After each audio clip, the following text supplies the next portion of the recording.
ધોરણ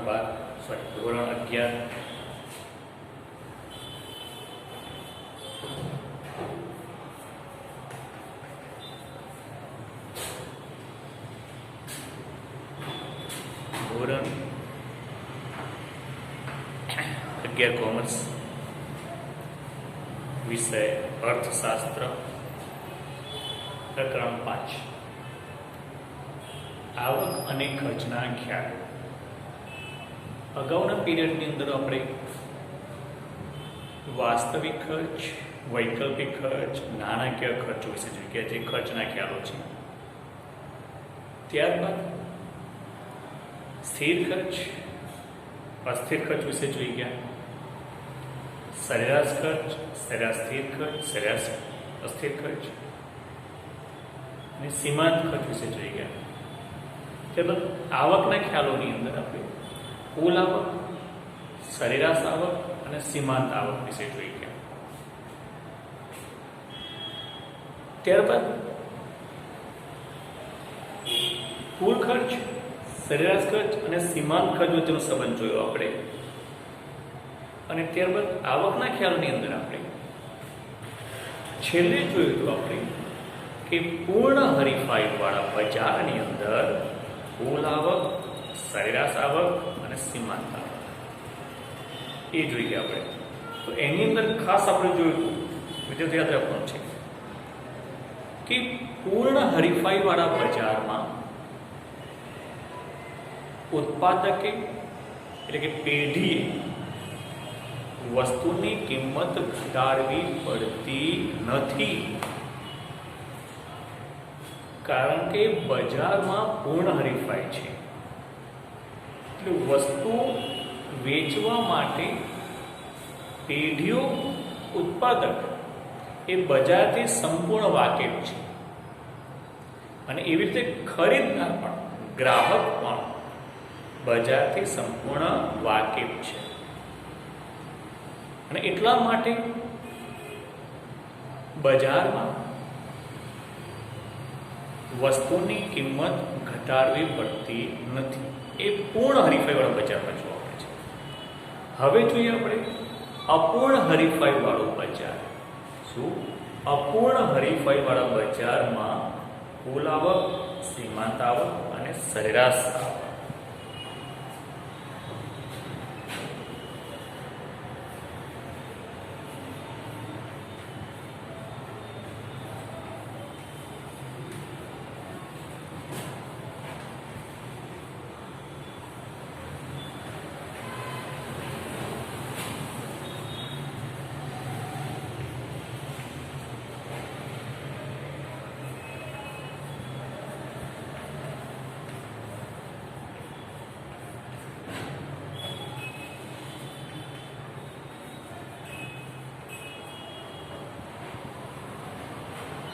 અપૂર્ણ હરીફાઈ. શું? અપૂર્ણ હરીફાઈવાળા બજારમાં આપણે કુલ આવક જોઈએ, સરેરાશ આવક અને સીમાંત આવક કેવી હોય છે તે જોઈએ. અહીંયા તો પહેલા આપણને અપૂર્ણ હરીફાઈવાળું બજાર એટલે શું એ ખબર હોવી જોઈએ. અપૂર્ણ હરીફાઈવાળું બજાર એટલે કે જે બજારમાં પૂર્ણ હરીફાઈની સ્થિતિનો અભાવ જોવા મળે એને આપણે અપૂર્ણ હરીફાઈવાળા બજાર તરીકે ઓળખીએ છીએ. એટલે કે જે બજારમાં ઇજારો રહેલો હોય, એટલે કે કોઈ એક જ પેઢી કે એક જ વેપારી કે એક જ ઉત્પાદક વસ્તુનું ઉત્પાદન કરતો હોય, તેમજ ઇજારાયુક્ત હરીફાઈ, હરીફાઈ હોય પરંતુ ઇજારાયુક્ત, એટલે કે અમુક જ પેઢી કે અમુક જ ઉત્પાદક વસ્તુનું ઉત્પાદન કરતા હોય, અથવા તો અલ્પહસ્તક ઇજારો હોય. અલ્પહસ્તક ઇજારો એટલે કે જ્યારે કોઈ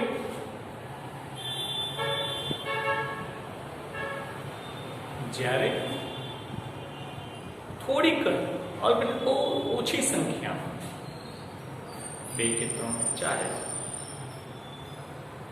એટલી પેઢીઓ બજારમાં વસ્તુનું વેચાણ કરતા હોય તે સમયે, તેમજ દ્વિહસ્તક ઇજારો એટલે 2 કે 3 પેઢીના હાથમાં જ્યારે ઉત્પાદનનું કાર્ય હોય કે વેચાણનું કાર્ય કરતી હોય તેવા સમયે તેને દ્વિહસ્તક ઇજારો કહીએ છીએ. તો અહીં આગળ આવા બજારને આપણે અપૂર્ણ હરીફાઈ વાળા બજાર તરીકે ઓળખીએ છીએ. શું આવો બજાર કેવું બજાર કહેવાય? અપૂર્ણ હરીફાઈ વાળું બજાર. તો અહીં આગળ આવા બજારમાં એવું પણ હોઈ શકે કે અપૂર્ણ હરીફાઈ વાળું બજાર છે તેને કારણે કદાચ એવું બને કે ખરીદનાર અને વેચનાર બજારથી વાકેફ ન પણ હોય. તો અહીંયા આગળ શું બને છે કે અમુક જ સંખ્યામાં પેઢી કે ઉત્પાદક હોવાથી ગ્રાહકો તે પેઢી કે તે ઉત્પાદકથી વાકેફ હોતા નથી. તેવા સમયે અહીં આગળ ઉત્પાદકે કે પેઢી બજારમાં પોતાની વસ્તુની માંગ વધારવા માટે, યાદ રાખજો શું, બજારમાં પોતાની વસ્તુની માંગ વધારવા માટે કિંમતમાં ઘટાડો કરવો પડે છે. શું યાદ રાખજો? અપૂર્ણ હરીફાઈ વાળા બજારમાં વસ્તુની માંગ વધારવા માટે કિંમતમાં ઘટાડો કરવો પડે છે. ખ્યાલ આવે વિદ્યાર્થીઓ? યાદ રાખજો ખાસ, પૂર્ણ હરીફાઈ વાળા બજારમાં વસ્તુની કિંમત ઘટાડવી પડતી નથી. એની જગ્યાએ અપૂર્ણ હરીફાઈ વાળું બજાર, ઇજારાવાળું બજાર, અલ્પહસ્તક ઇજારાવાળું બજાર, દ્વિહસ્તક ઇજારાવાળું બજાર કે આવા બજારની અંદર માંગ વધારવા માટે ઉત્પાદક વસ્તુની કિંમતમાં ઘટાડો કરે છે. ખ્યાલ દેખો, તમારે આ રાખો, યાદ રાખવાની છે. શું કે જો આવું બજાર હોય તો માંગ વધારવી હોય તો વસ્તુની કિંમત ઘટાડવી પડશે. બરાબર? જ્યારે આવું બજાર હોય તો આપણે તેવા બજારમાં કુલ આવક, સરેરાશ આવક અને સીમાંત આવક કેવી રહે છે તે જોઈએ અહીંયા આગળ. બરોબર? જોઈએ કે સૌથી પહેલા જાણીએ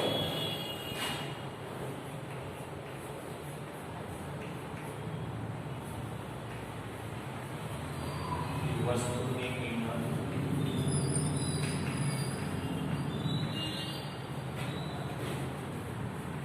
કુલ આવક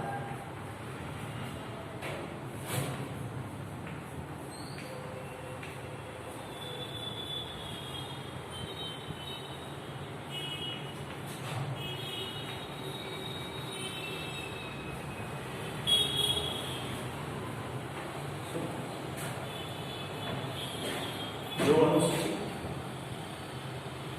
વેચાણ એકમો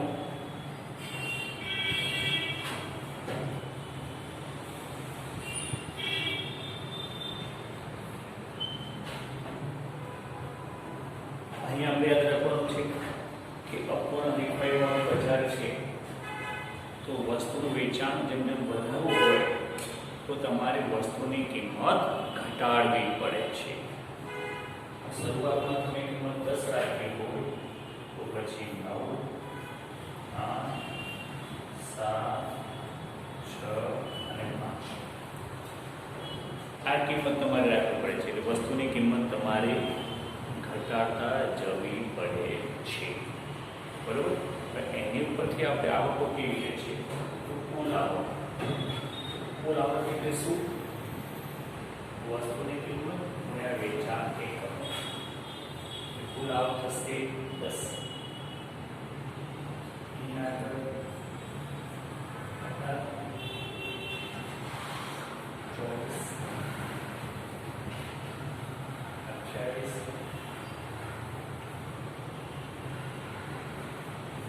28 કુલ આવક. બરાબર. એની ઉપરથી સરેરાશ આવક કેવી રહી છે? બરાબર. સરેરાશ આવક એટલે શું? તો કે સરેરાશ આવક એટલે કુલ આવક ભાગ્યા વેચાણ એકમ. અહીંયા આગળ 10 ભાગ્યા 2 એટલે 9, 24 ભાગ્યા 3 એટલે 8, 28 ભાગ્યા 4 એટલે 728, 30 ભાગ્યા 5 એટલે 36, 6 એટલે 5. આ થઈ સરેરાશ આવક. કેવળ સીમાંત આવક. સીમાંત આવક. સીમાંત આવક એટલે શું? વધારાના એક એકમ વેચવાથી થતી વધારાની આવકને આપણે સીમાંત આવક તરીકે ઓળખીએ છીએ. તો અહીં જ્યારે પહેલા આપણે શૂન્યમાંથી જેવો એકમ વેચીએ ત્યારે શૂન્ય આવક થાય છે. વધારે એક વેચીએ 10 માંથી 8 કેટલા 10 આવશે. અહીંયા 11 માંથી 10 એટલે 8 આવે. 24 માંથી 18 જાય તો 6 આવે. 24 જાય તો 4 આવે. 30 માંથી 28 જાય તો 2 આવે. 30 માંથી જાય તો 0. જોઈ શકો છો તમે. જો પહેલા હવે અહીંયા આપણે અનુસૂચિત થોડી સમજી લઈએ કે અપૂર્ણ હરીફાઈ વાળું બજાર છે. એટલે પહેલા તો આવા બજારમાં માંગ વધારવા માટે વસ્તુની કિંમત ઘટાડવી પડે છે. બરોબર. એક વસ્તુ એ થઈ. પછી જુઓ અપૂર્ણ હરીફાઈ વાળા બજારમાં કુલ આવક ઘટતા દરે વધે છે. યાદ રાખવાનું શું છે? શું? ઘટતા દરે કુલ આવક વધે છે. જો છો તમે કે પહેલા આવક વધી, પહેલા એકમનું વેચાણ કર્યું 8 એકમ, પછી 6 વધે છે, પછી 4, પછી 2. એટલે કે અપૂર્ણ હરીફાઈ વાળા બજારમાં કુલ આવક ઘટતા દરે વધે છે. યાદ રાખજો પોઈન્ટ. પહેલો પોઈન્ટ શું હતો કે આવા બજારમાં વસ્તુની કિંમત ઘટાડવી પડે છે. પહેલો પોઈન્ટ. અને બીજો પોઈન્ટ, આવા બજારમાં કુલ આવક ઘટતા દરે વધે છે. અને સરેરાશ આવક, તો સરેરાશ આવક ઘટતી જાય છે. શું? જેમ જેમ વસ્તુનું વેચાણ કરતા જઈએ તેમ તેમ સરેરાશ આવક ઘટતી જાય છે. ખ્યાલ આવ્યો? અને સીમાંત આવક સરેરાશ આવક કરતા સીમાંત આવક ઝડપથી ઘટે છે.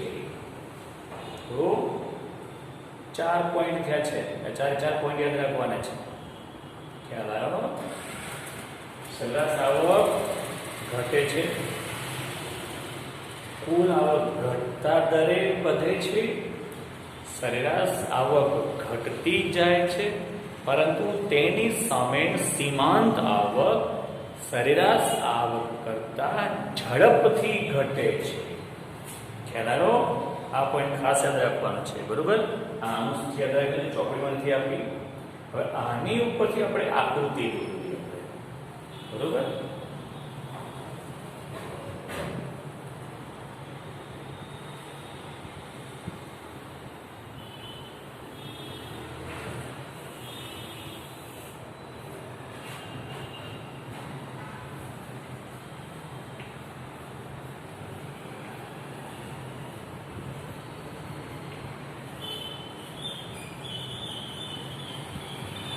y વેલ્યુ પર આપણે સરેરાશ આવક લઈએ છીએ અને x ધરી ઉપર ઉત્પાદન કે વેચાણ ઉત્પાદન કે વેચાણ ઉપર આપણે x ધરી ઉપર લઈએ છીએ બરોબર અહીંયા આપણે આવકની ગણતરી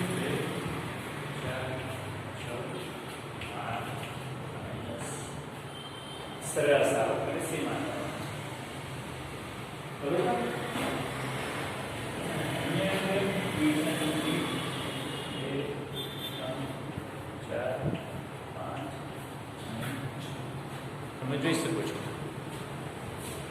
x ધરી ઉપર આપણે ઉત્પાદન અને વેચાણના એકમો લીધા છે જ્યારે y ધરી ઉપર સરેરાશ આવક અને સીમાંત આવક ધ્યાનમાં લીધી છે બરોબર હવે એની ઉપરથી આપણે રેખા દોરીએ તો રેખા કેવી બને છે સરેરાશ આવકની રેખા સરેરાશ આવકની વાત કરીએ તો એક એકમનું વેચાણ કરીએ તો સરેરાશ આવક 10 છે બીજા એકમનું વેચાણ કરીએ તો આવક કેટલા છે 9 થાય છે ત્રીજા એકમનું વેચાણ કરીએ તો આવક 8 થાય છે ચોથા એકમે 7 થાય છે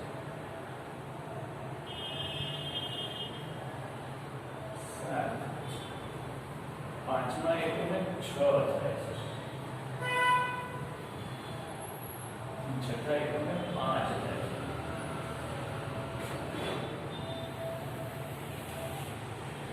આમ જોઈ શકો છો આ છે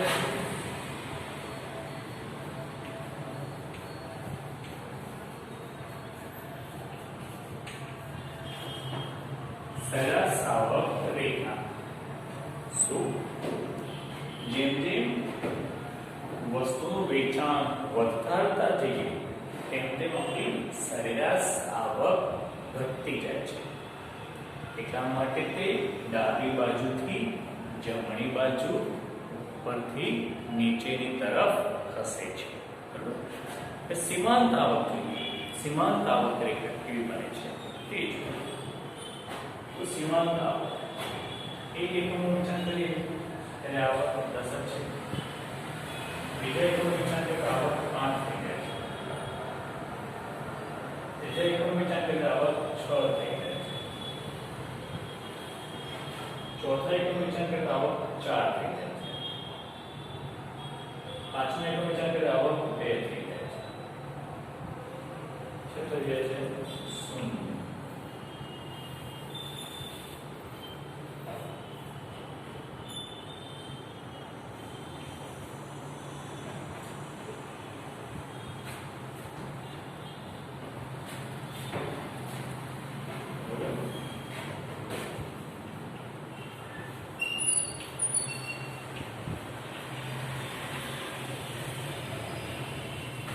તમે જોઈ શકો છો જોઈ તમે વિદ્યાર્થીઓ અહીં આગળ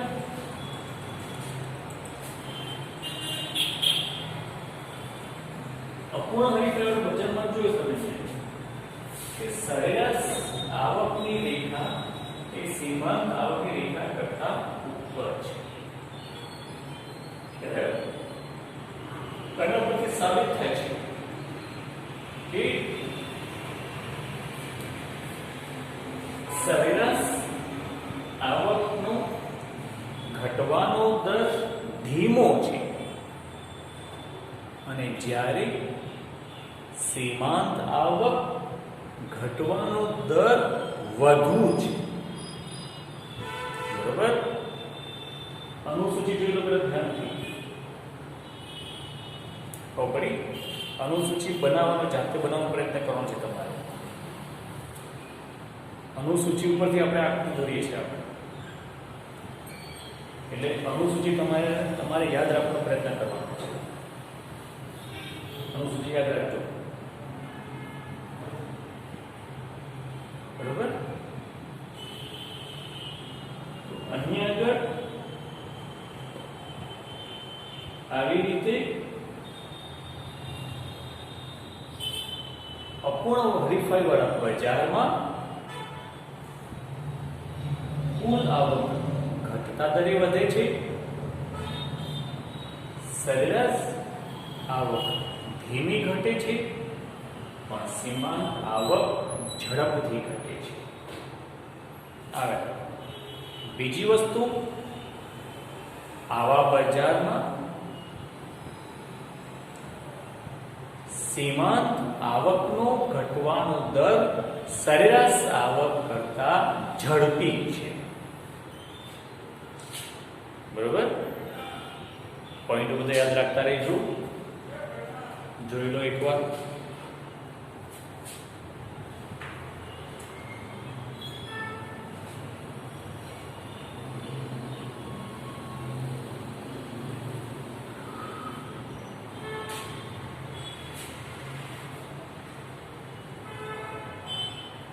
આની ઉપરથી